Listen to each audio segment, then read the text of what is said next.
꿇거나 쪼그려 앉는 습관 자체가 정상적인 압력보다 7배가 높대요.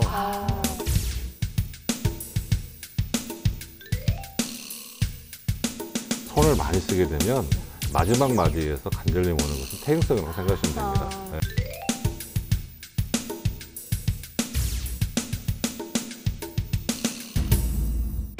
안녕하세요. 쉽게 풀어가는 건강 토크닥터 토닥 아나운서 김문정입니다. 상상을 초월하는 통증, 밤잠까지 설치게 만드는 고통, 이 퇴행성 무릎 관절염이 발생하면요. 어떤 치료를 어떻게 해야 할지, 또 수술을 해야 할지 말아야 할지 참 고민이 됩니다. 그래서 모셨습니다. 중년의 무릎 건강을 사수할 수 있는 적절한 치료법을 제시해줄 정형외과 전문의 박석균 원장님입니다. 원장님 안녕하세요. 네, 안녕하세요. 정형외과 전문의 박석균입니다. 오늘 무릎 관절 통증에 대해서 안녕하게 해드리겠습니다.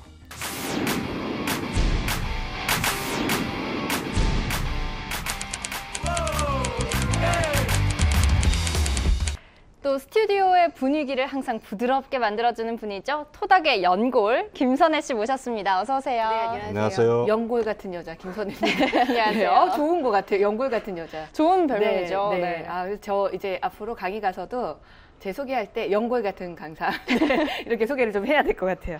네, 그렇게 소개를 해주셨는데 네. 이 무릎 통증 혹시 겪어보신 적 있으신가요? 저는 최근에 한 1년 전부터 무릎이 좀 사실 아파요. 네. 네. 그래서 힐을 많이 신고 또 아이 낳고 나서 좀 더 심해진 것 같고, 그리고 무릎 안쪽이 좀 사실은 많이 네네네. 아파서 요즘 좀 고민이거든요. 네, 네. 언제 오늘 제가 여쭤볼 것도 굉장히 많고 네, 그렇습니다. 잘 부탁드립니다. 네, 아내가 가르쳐 드릴게요. 네, 네. 원장님, 어르신들이 비 오면 무릎이 쑤신다 이런 말씀 하시잖아요. 네. 이건 왜일까요? 일단 비가 오게 되면 일단 습도가 높아지고 그다음에 기압이 낮아지는 현상이 있지 않습니까? 네. 근데 네. 이제 우리 몸은 상대적으로 기압이 낮아지는 대신에 무릎이 그 상태를 유지하기 때문에 무릎이 상대적으로 기압이 높은 거죠. 그래서 기압이라고 하는 것은 높은 데서 낮은 데로 가려는 습성이 있기 때문에 네. 무릎 안에 있는 조직들이 팽창을 하게 됩니다. 그렇게 돼서 그 팽창하면서 신경을 자극하게 되는 거죠. 그러면서 통증을 유발하게 되는 겁니다. 그러면 무릎에 통증이 있으면 다 무릎 관절염이다 이렇게 말할 수 있는 걸까요? 그건 아닙니다. 우리가 무릎에 통증이 있다 해서 관절염이라고 말은 안 하는 거고요. 일부분이죠. 관절염이 있으면 무릎 통증이 있는 겁니다. 근데 그 외에도 노화로 인해서 오는 통증도 있고요. 그다음에 젊은 사람들이 과도하게 운동을 한다든지 잘못된 자세에 의해서 통증이 올 수도 있고, 그다음에 우리가 이제 흔히 말하는 류마티스 관절염 경우도 있을 수도 있고요. 그다음 통풍성 관절염, 그다음에 다쳐서 오는 외상성 관절염 등등 여러 가지가 있겠습니다. 이유가 굉장히 많은데요. 그러니까요. 네, 네. 제가 이제 통계를 보니까 2015년도 네. 관절염을 앓고 있는 환자의 수가 350만 명이라고 해요. 네. 어마어마하잖아요. 근데 이게 2011년도에 비해서 14.3%가 증가한 거라고 하는데, 갑자기 환자가 사실 14.3%면 굉장히 많이 는 네, 거잖아요. 많이 그렇죠. 네, 이유가 있을까요? 지금 수명이 길어졌지 않습니까? 네. 우리 인간 수명이 길어지고, 또 이 관절염이라고 하는 것은 거의 노화에 의해서 오는 거기 때문에 노인 인구가 증가한 거죠. 네. 그게 이제 첫 번째 이유가 되겠고요. 두 번째는 요즘 식생활이 많이 좋아졌잖아요. 그래서 먹는 것을 자제를 못해서 비만도 관계가 있고, 네. 또 요즘 젊은 사람들이 운동을 많이 해서 잘못된 운동을 많이 해서 오는 관절통이 올 수가 있겠습니다. 그런데 이게 퇴행성 무릎 관절염이면 사실 노화와 관련 있는 것 아니겠습니까? 네. 그렇다면 젊은 분들에겐 관절염이 찾아오지 않는 건가요? 아니죠. 찾아올 수 있습니다. 근데 우리가 보통 관절염이라 그러면은 우리가 노화에서 오는 거라고 생각을 하지만 네. 젊은 사람에서 오는 경우는 대부분 젊은 여성들이 다이어트를 많이 하지 않습니까? 네. 그래서 그 몸을 유지하기 위해서 과도한 운동을 해요. 그다음에 잘못된 자세, 뭐 이런 것들, 그 다음에 운동을 할 때 빠르게 스피드 있게 하고 높은 점프, 네. 그 다음에 재빠른 회전력 이런 것에 의해서 무릎 통증을 유발할 수가 있고 관절염을 유발할 수가 있습니다. 그러니까 결국 몸짱 만들려다가 네. 사실 무릎이 나가는 너무 것 같아요. 과하게 되게 해서. 맞아요. 네. 그래서 요즘 그게 저도 헬스장을 다니지만 네. 그냥 가면 정말 얼굴에 오만상을 찌푸리면서 운동 정말 과하게 하시는 분들 많으시거든요. 네. 근데 사실 무릎엔 좀 안 좋을 수 있다는 안 좋죠. 거. 네. 그렇구나. 네.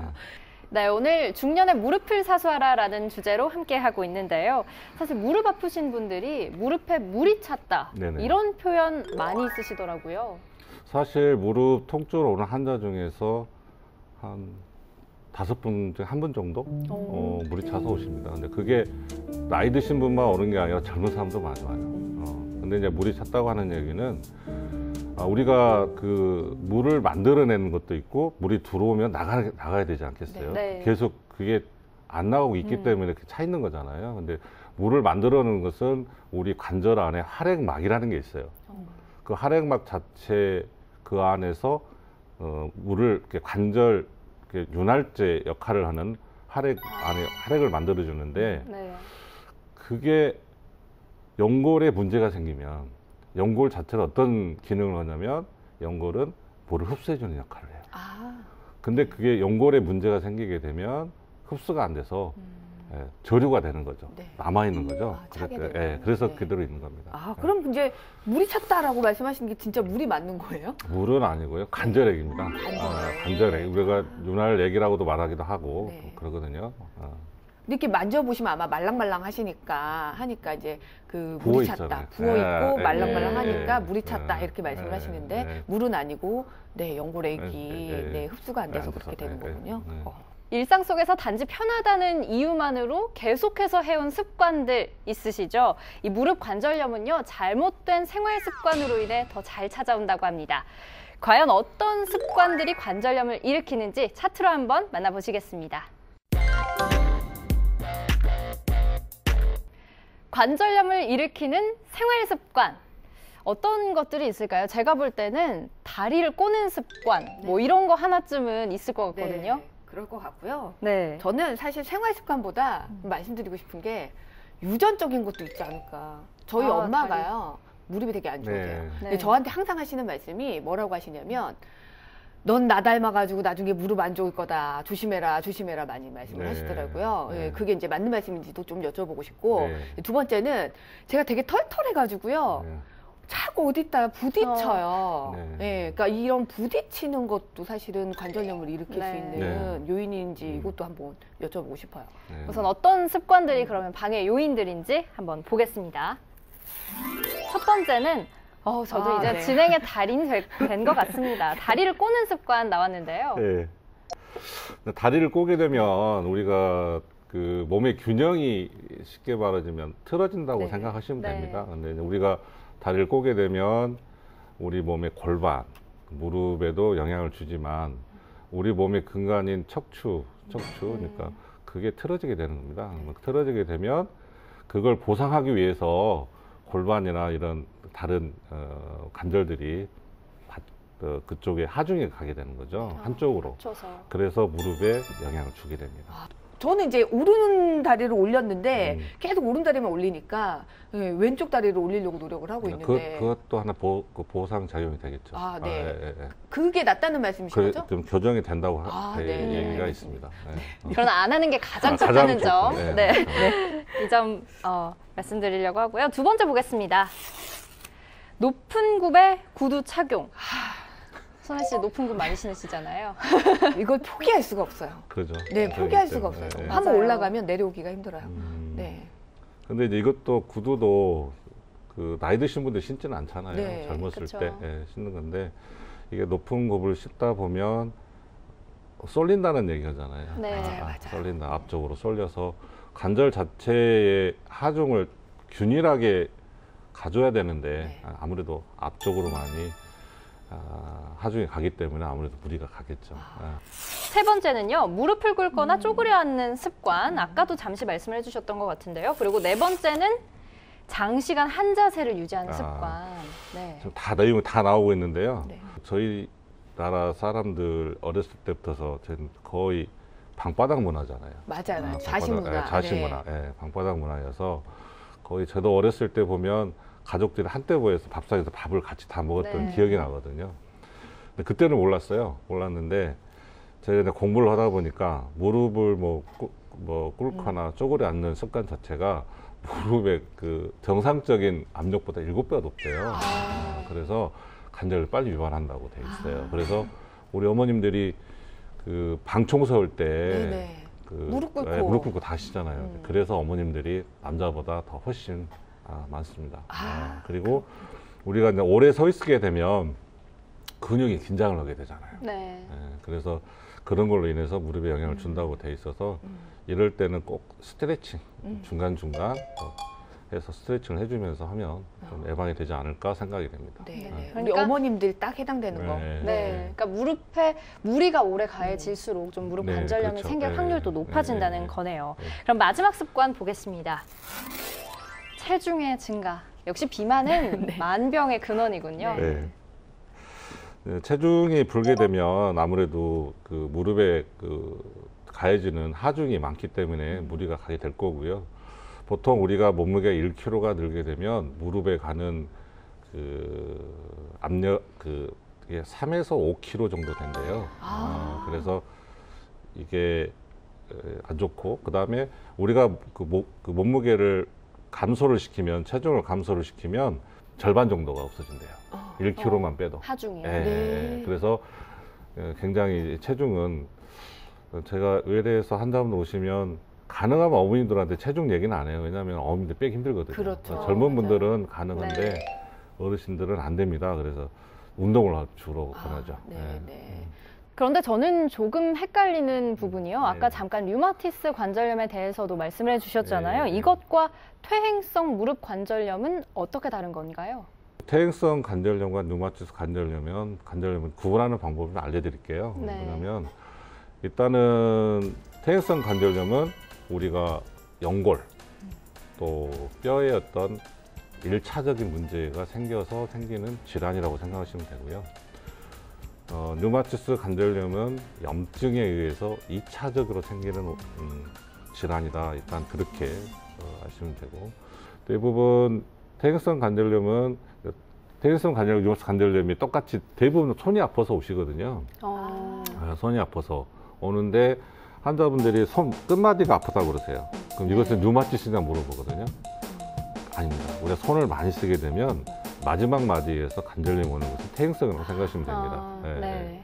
퇴행성이고 류마티스 관절염은 중간 마디, 중간 마디 이상, 중간 마디 이상에서 대칭성 양측으로 한쪽으로 오는 게 둘 다 아니라 같이 올 때요? 대칭적으로 오고요.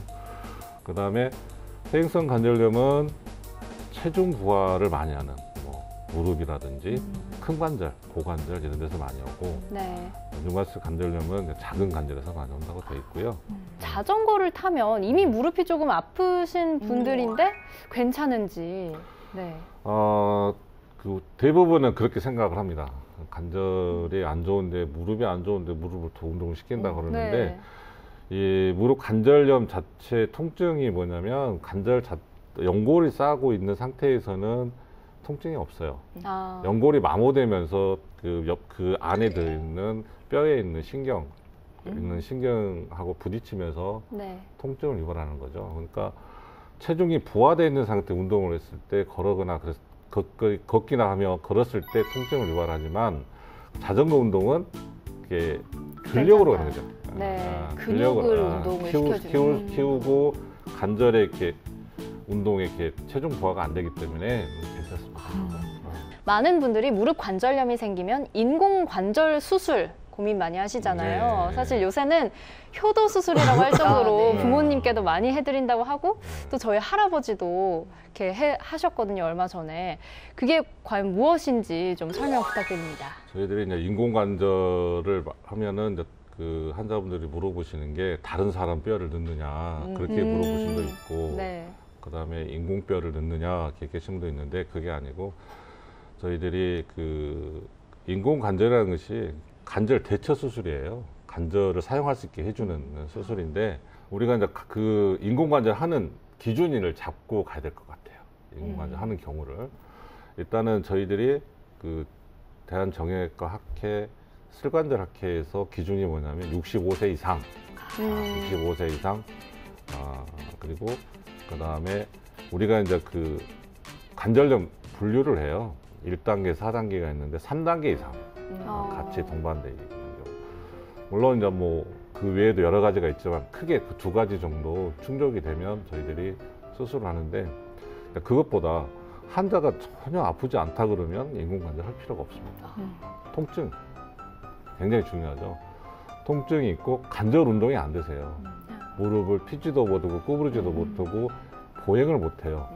그런 경우는 수술을 해야 됩니다. 해야 되는데 그게 대처하는 게 뭐냐면 특수 금속하고 네. 플라스틱으로 해서 그 관절을 대신해서 넣어서 하는 수술입니다. 저희 엄마가 실은 병원 다녀가지고 네. 불만을 얘기를 하신 적이 있어요. 네. 아니 나는 아파 죽겠는데 수술을 안 시켜준다고. 네. 예, 불만을 어. 되게. 근데 그게 금방 말씀하셨던 기준이 기준에 안 기준에, 맞았던 거예요. 예. 가서 오늘 제가 말씀 좀 드려야 될 것 근데 같아요. 이제 그걸 또 한번 말씀드리고 싶은 게 우리가 그 엑스레이나 그 다음에 이런 증상 환자분들이 얘기하는 증상하고 안 맞을 때가 있어요. 제가 이제 환자분들 오시면 미리 어느 쪽이 아프세요 물어보고 하는데 대답을 안 하시는 분이 있어요. 대답을 안 해요. 안 해요. 어느 쪽 무릎이 아파서 오셨어요. 항상 사진을 양쪽을 찍어서 보거든요. 네. 근데 물어봐야 되잖아요. 물어보면 대답을 안 해요. 네가 한번 맞춰봐라 이런 식으로. 네. 근데 제가 분명히 오른쪽이 더 퇴행성이 심하고 뼈 변형이 많아서 오른쪽이 아프시죠? 아니래. 왼쪽이 더 아프대. 왜 그렇게 그것은 얘기하시는 뭐냐면 거죠? 먼저 이 관절염이 오른쪽이 시작을 한 거고 최근에 왼쪽이 아프신 거예요. 그런 네. 경우가 많습니다. 그래서 저희들이 말을 상당히 환자분들한테 잘못 받으면 말을 하면 네. 저희들이 돌팔이가 되는 거죠. 그러니까 조심해야 최근 고통을 기억을 하셔서 그렇죠. 예. 얘기하시는 예, 건데, 예, 예. 네, 그런 그런 경우도 경우가 있어요. 그래서 네. 엑스레이가 안 맞을 때가 왔습니다. 네. 근데 이 인공 관절도 수명이 있다는데 사실인가요?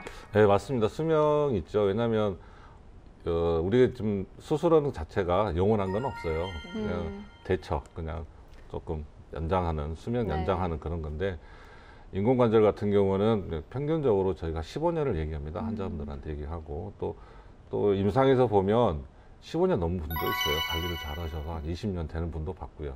보통 한 15년 정도 생각하시면 될 것 같습니다. 그럼 이 인공 관절 수술 외에 다른 수술 치료가 있나요?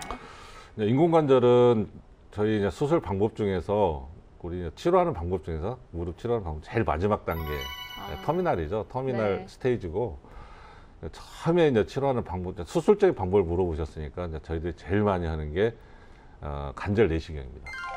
관절 내시경을 해서 대부분 무릎 관절염이 있으신 분들을 저희들이 엑스레이를 찍고 또 MRI가 있는 병원에서는 MRI를 찍어서 보고 그 연골판이 손상이 있는 거 확인을 하고 그 다음에 무릎 관절 안에 혈액이 비구되어 있는 걸 확인이 되면 또 물이 자주 차고 우리가 치료를 하는데도 물이 계속 차시는 분들이 있어요.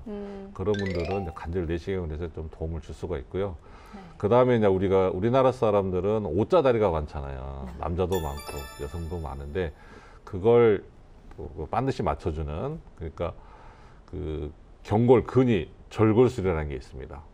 그래서 뼈를 이렇게 O자다리를 일자로 펴주는 어깨. 수술. 관절염 안쪽으로 관절염이 진행되는 초기인 경우 많이 진행된 상태에서는 의미가 없고요. 네. 그런 수술을 할 수가 있고 그 다음에 이제 연골이 만무가 됐는데 MRI를 찍어봤더니 그 사이즈가 적고 그런 경우는 연골 대처하는 연골 이식 수술이라는 게 있고요. 그 다음에 또 그게 비슷하게 요즘은 줄기세포 치료를 많이 하잖아요. 근데 검증은 아직 안 됐어요.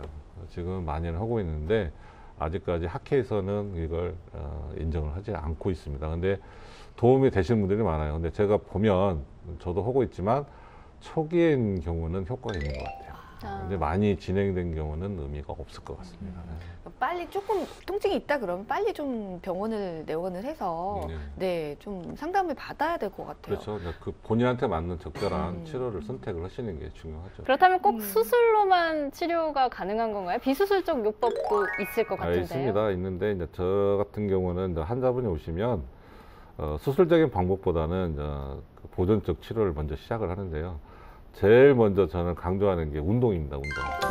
운동을 먼저 교육을 시키고요. 두 번째는 이제 약물 치료. 그다음에 이제 우리가 무릎이 아팠을 때 제가 한 가지 여쭤볼게요. 무릎이 아팠을 때 열이 나요. 네. 그러면은 거기다가 따뜻한 걸 대야 돼요? 차가운 걸 대야 돼요? 열이 나니까 차가운 걸 대야 되는 게 아닐까요? 맞아요. 그래서 먼저 차가운 걸 대주셔야 되고요. 네. 관절 운동을 많이 하다 보면 그 열감이 있을 수가 있어요. 열감이 있고 그럴 때는 냉찜질을 해서 한 10분에서 15분 정도 하고 난 다음에 그걸로 끝나면 안 돼요. 끝나면 안 되고 따뜻하게 또 한 번. 그렇고. 근데 저기 약국 가서 이제 아프면 파스를 사잖아요. 네. 근데 그냥 파스 주세요. 아니면 또 알고 있는 브랜드가 있으면 그 주세요 하고 그냥 막 붙이거든요. 네. 근데 그것도 쿨파스를 사야 되는지 열파스를 사야 되는지 자, 그걸 이제 그 부분을 물어보시니까 네. 그런데 쿨파스는 그 맨솔 성분이 네. 그 피부를 냉각시켜주는 효과가 있어요. 그러니까 혈관을 수축시켜주는 효과가 있어서 과도한 운동을 했을 때 열이 난다든지 아팠을 때 근육통이라든지 그다음에 삐었다든지 열이 막 나면 쿨파스를. 네. 그리고 그다음에 가벼운 골절상 이런 데서도 할 것이 없으면 당장 대처할 수 없으면 그냥 차가운 찜질이랑 쿨파스 이렇게 해주시면 되고요. 네. 핫파스는 뭐냐면 그런 경우는 우리가 성분이 거기는 캡사이신 성분이 있어요. 캡사이신 성분. 우리 고추에 들어가 있는 그러니까요. 캡사이신 성분이 신경에 좀 도움이 된다고 그래요. 그다음에 초산 토코페루라고 그래서 혈액순환과 관계가 있다고 그러고 저도 찾아봤어요. 사실 잘 모르는데. 그리고 이제 제가 저희들이 많이 쓰는 진통제 중에 피록시캄이라는 제제하고 케토프로페인이라는 진통제가 있어요. 근데 그것은 그 소염 효과가 있어서 이런 경우는 관절염 효과가 있죠. 염증 있을 때는 열 나는 거. 네. 그리고 뭐 삐거나 뭐 열이 나거나 이런 경우는 쿨파스. 그렇죠. 네, 그렇게 생각하시면 될 것 같아요. 찜질할 때도 따뜻한 걸 해야 되는 차가운 걸 해야 되는지 그걸 보고. 네, 이렇게 들어보니까 파스로 효과를 보시는 분들도 계실 테고 또 뭐 진통제나 소염제를 먹어도 괜찮다 이런 말씀이신 것 같은데 그럼 영양제 좀 증상이 심하지 않을 때 영양제 같은 거를 좀 챙겨 먹어도 저는 권합니다. 좋을까요? 영양제 드시라고 환자분들한테. 왜냐하면 대부분 저를 찾아오시는 분들이 젊은 분들이 아니고 거의 60, 70, 80대 어르신들이기 때문에 영양제를 권합니다. 왜냐하면 식사를 고르게 못 드세요. 그래서 비타민을 좀 복용하시게 얘기를 하고 있고요. 네. 또 우리 정형외과는 근골격계 질환은 비타민을 보충해줘야 돼요. 해줘야 좀 도움이 됩니다. 그런데 사실 사람이 나이가 드는 걸 막을 순 없는 노릇이잖아요. 그래서 퇴행성 무릎 관절염이 찾아오는 시기를 늦추는 방법도 있을 것 같은데요. 네, 있습니다. 가장 중요한 건 일단 올바른 생활 습관, 그 다음에 규칙적인 운동, 그 다음에 균형 잡힌 식단, 그 다음에 올바른 건강한 정신 건강, 그 다음에 체중 조절 이 정도가 되지 않을까 생각이 됐는데. 그럼 어르신들이 텔레비전을 보면서 따라할 수 있는 어떤 간단한 운동법 같은 거 추천해 주시기 바랍니다. 네, 일단 한 가지만 추천해 드리자면 제일 많이 하는 건데 대퇴사두근 강화 운동이라는 게 있어요. 근육 강화 운동이 있는데 일단 누워 있는 상태에서 발목을 몸쪽으로 당깁니다. 당긴 상태에서 허벅지에 힘을 줘서 허벅지 근육을 힘을 줘서 한 10cm 정도나 30도 정도 올립니다. 그 상태에서 힘을 준 상태에서 한 10초 정도 유지하고 있다가 다리를 내려서 힘을 풀고 그런 동작을 10초 동안 해서 한 30회 정도 하시면 효과를 볼 수 있습니다. 네, 이렇게 좋은 운동법까지 알아봤는데요. 마지막으로 퇴행성 무릎 관절염으로 고생하시는 분들께 한 말씀 부탁드립니다. 퇴행성 관절염은 치료가 될 수 있습니다. 치료가 안 되는 게 아니고 치료 시기를 놓치게 되면 여러 가지 치료를 해야 되고 수술을 안 해도 되는 것을 수술해야 되는 경우가 많이 있습니다. 그래서 저희들이 일상생활에서 통증이 있다면 관가하지 마시고 병원을 찾아오셔서 조기를 치료하시는 게 굉장히 중요하고요. 또 본인에게 맞는 적절한 치료를 하셔서 건강한 삶을 영위하시기 바라고 우리가 나이를 먹는 것을 막을 수가 없지만 우리가 적절한 운동과 그다음에 식생활, 규칙적인 생활을 동반이 된다면 얼마든지 이겨낼 수 있다고 생각합니다. 중년의 무릎을 사수하라. 정형외과 전문의 박석균 원장님과 함께 무릎 건강 지키는 방법에 대해서 알아봤는데요. 조금만 부지런하면 동안 얼굴뿐만 아니라 동안 관절까지도 챙길 수 있다는 점 오늘 잘 아셨죠? 다음 주에는요, 신경과 전문의 최윤주 교수님과 함께 머릿속 시한폭탄 두통이라는 주제로 얘기 나눠보겠습니다. 쉽게 풀어가는 건강 토크닥터 토닥, 오늘은 여기까지입니다. 저희는 다음 시간에도 더 알찬 내용으로 돌아오겠습니다. 고맙습니다.